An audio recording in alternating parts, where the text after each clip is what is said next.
Hello guys, welcome to my channel. You just need to check my video description for this site link. Just scroll down and go to files and select the manual download option. Select the slow download option and it will start downloading. If you are new to this site, then you will be redirected to login page. You just need to log into this site guys. If you doesn't have an account, then select the register option and create a new account. And then it will start downloading. Right click on the downloaded file and select WinRAR and select extract to.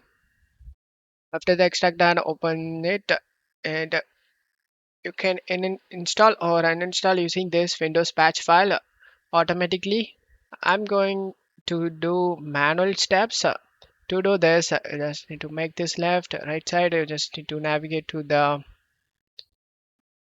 this location. Just copy the path in my description and paste it in address bar and press enter. And now just drag and drop this engine to this folder. Then just close stuff here and now you can enjoy the AMD FSR frame generation in action. Don't forget to leave a like guys. Thank you.